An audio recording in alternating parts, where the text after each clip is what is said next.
Hello everyone, मैं Arvind genuine classes में आपका स्वागत करता हूं। आज की वीडियो 11th क्लास स्टूडेंट के लिए होने वाली है, जो आरबीएसई बोर्ड के 11th क्लास के स्टूडेंट हैं, जो अभी प्रमोट हुए 10th क्लास से 11th क्लास में। सबसे पहले तो आप सभी को बहुत बहुत बधाई हो कि आप 10th क्लास से 11th क्लास में प्रमोट हो चुके हैं। अभी आपका रिजल्ट आना बाकी है 10th क्लास का, लेकिन आप 11th क्लास में आपका एडमिशन हो चुका है। आपने अभी तक सोच लिया होगा कि आपको क्या स्ट्रीम लेनी है, क्या आप साइंस बायो लेंगे, मैथ्स लेंगे, इसके अलावा आप एग्रीकल्चर लेंगे, आर्ट्स लेंगे, कॉमर्स लेंगे। तो आपने सोच लिया होगा कि आपको क्या सब्जेक्ट लेनी है, क्या स्ट्रीम लेना है और कौन से स्ट्रीम के अंदर क्या करियर ऑप्शन है। इसको रिगार्डिंग मैंने काफी सारी वीडियो बना रखी है कि कौन से क्षेत्र में आपको क्या क्या स्कोप है, क्या क्या जॉब आपकी लग सकती है, साइंस के अंदर कितना जॉब स्कोप है, आर्ट्स के अंदर कितना, इसको लेकर मैंने काफी सारी वीडियो बना रखी है। आज मैं जो बात करूंगा आपसे प्रॉपर 11th क्लास के बच्चों से ही बात करने वाला हूं, क्योंकि अभी वो प्रमोट हुए हैं 11th क्लास में, मतलब 10th से 11th क्लास में प्रमोट हुए हैं। तो अब आप अपनी पढ़ाई कैसे स्टार्ट करेंगे, क्योंकि क्या होता है जब हम 10वीं तक होते हैं तो हमें सभी सब्जेक्ट पढ़नी पड़ती है, लेकिन 11th क्लास में हमें पूरा नया सिलेबस पढ़ना पड़ता है। हम एक स्ट्रीम लेते हैं, उसी में प्रॉपर हमें फोकस करना पड़ता है। एक एग्जांपल देना चाहूंगा कि जब हम 10th में होते तो हम एक साइंस की एक बुक पढ़ते हैं ओनली, और जब हम 11th में हो जाते हैं और आपने साइंस ली है तो आपको उसकी 3 बुक पढ़नी पड़ती हैं। आपको केमिस्ट्री भी पढ़नी पड़ेगी, आपको बायोलॉजी भी पढ़नी पड़ेगी, आपको फिजिक्स भी पढ़नी पड़ेगी, और अगर आपने मैथ्स लिए तो आपको मैथ्स भी पढ़नी पड़ेगी। तो ये आपको जो है आगे जाके मतलब सब्जेक्ट को डीपली पढ़ना पड़ता है, काफी सारी ब्रांच बन जाती हैं और वो सबको आपको अच्छे से स्टडी करना पड़ता है। तो 11th क्लास का यही है कि काफी बच्चे होते हैं 11th क्लास को इजी लेते हैं कि 11th नॉन बोर्ड क्लास है, इसलिए वो ज्यादा प्रॉपर तरीके से पढ़ाई नहीं करते हैं और सीरियस नहीं लेते हैं। लेकिन मेरा मानना है अगर आपको आगे जाके अगर किसी भी एंट्रेंस की तैयारी करने है, चाहे वो नीट की हो, चाहे वो IIT JEE की हो, चाहे वो किसी भी डिग्री डिप्लोमा की आपको तैयारी करनी हो, तो आपको जो है 11th को स्ट्रॉन्ग बनाना होगा। और भाई इस बार NCERT सिलेबस है, NCERT सिलेबस में अगर आपने 11th में नहीं पढ़ा तो आपको 12th में कुछ समझ में नहीं आएगा। तो यहां पर पहली बात आप ध्यान रखें कि अगर आप आगे जाके तैयारी करेंगे, प्रिपरेशन करेंगे IIT JEE की या नीट की, तो आपको 11th स्ट्रॉन्ग करनी होगी, क्योंकि लगभग 60% सिलेबस किसमें आता है, 60% जो सिलेबस है वो 11th का आता है और 40% सिलेबस 12th का आता है। तो जब या तो आप फाउंडेशन कोर्स करते हैं या आप 12th के बाद में टारगेट कोर्स करते हैं, नीट की प्रिपरेशन करनी है, MBBS में एडमिशन चाहिए, तो आप नीट की प्रिपरेशन करेंगे तो टारगेट कोर्स करेंगे, तो आपको पढ़ना तो 11th 12th ही है, 11th 12th से कुछ भी बाहर नहीं जाएगा। तो आप अभी से टारगेट बना लें कि यार मुझे आगे जाके ये करना है और मुझे सब्जेक्ट स्ट्रॉन्ग करनी है।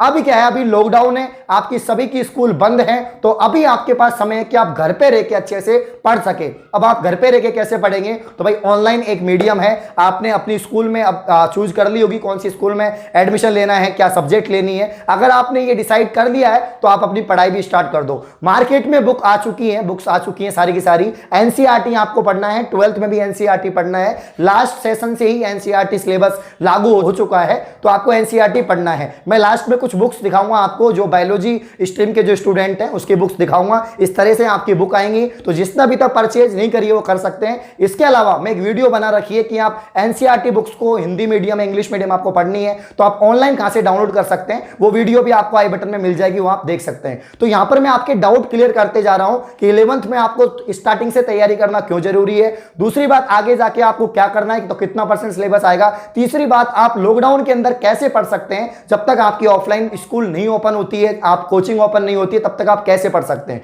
तो अब जो है आपको थोड़ा मतलब ऐसे काफी गैप मिल चुका है, तो आपको ऐसा नहीं करना कि पढ़ाई छोड़ देनी है, आपको पढ़ाई स्टार्ट करनी है। ऐसे काफी बच्चे ऐसे सोचते हैं तो नॉन बोर्ड क्लास है, मैं तो 12th में ही पढ़ूंगा। भाई ऐसी गलती मत करना। अगर आपने 11th में नहीं पढ़ा, NCERT सिलेबस नहीं पढ़ा, तो भाई बिल्कुल समझ में नहीं आएगा 12th में। तो अभी से ही आपको स्टार्ट करना होगा, आपको प्रॉपर तरीके से नोट्स बनाने होंगे, आपको यूनिट वाइज पढ़ना होगा, सारी चीजें आपके जितने भी चैप्टर्स हैं उनको कवर करना होगा, बेसिक सीखना होगा। अगर आपको जो है ऑर्गेनिक केमिस्ट्री समझनी है तो आपको IUPAC पढ़ना ही होगा। आपको इनऑर्गेनिक केमिस्ट्री समझनी है तो भाई आपको आवर्त सारणी पढ़ना ही होगा। आपको तत्वों की नॉलेज होनी चाहिए, एलिमेंट के बारे में पता होना चाहिए, कौन सा एलिमेंट कितने नंबर पे आता है। तो ये सारी चीजें बेसिक आपको जो सीखना मिलेगा वो 11th क्लास में मिलेगा। 11th क्लास में क्या होता है, थ्योरी ज्यादा होती है, लेकिन वो 12th में इंप्लीमेंट होती है, आगे जाके हायर एजुकेशन में वो चीज इंप्लीमेंट होती है। तो हमें 11th की जो थ्योरी है, जो भी कंसेप्ट है वो हमें मजबूत करने हैं, और अगर आपने 11th को मजबूत कर दिया तो आपको 12th में बोर्ड के अंदर आपको कोई दिक्कत नहीं आएगी।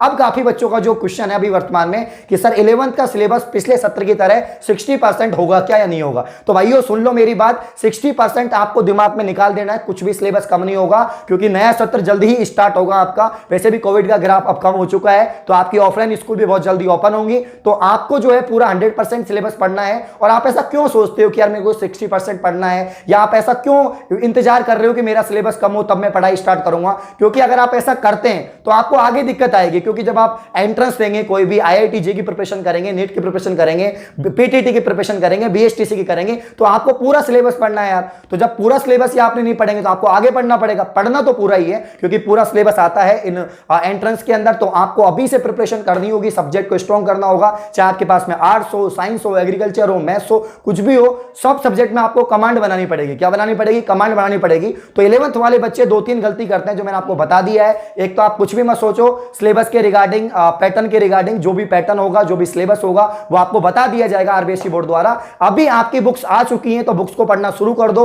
वर्तमान में आपके इंस्टीट्यूट बंद है तो आपको क्या करना होगा, आपको ऑनलाइन काफी सारे यूट्यूब चैनल्स पर पढ़ाते हैं तो आप पढ़ सकते हो। इसके अलावा खुद भी आप पढ़ सकते हो। अगर आपके पास रेफरेंस बुक नहीं है तो भाई NCERT में आपको रेफरेंस बुक लानी पड़ेगी। काफी बच्चे होते हैं जो रेफरेंस बुक लेके आते हैं। आप साइंस पब्लिकेशन की, संजीव की, एक्सीलेंट की, जो भी रेफरेंस बुक आती है 11th 12th में रेफरेंस बुक ला सकते हैं, तैयारी कर सकते हैं। तो स्टार्ट कर दो भाई। काफी सारे विद्यार्थी जो 11th में हो चुके हैं वो प्रमोट हो चुके हैं। और आप रिजल्ट की टेंशन मत करो, रिजल्ट आपका दी बेस्ट आएगा, बहुत अच्छा रिजल्ट आएगा। जल्दी ही आपका 10th क्लास का रिजल्ट भी आ जाएगा।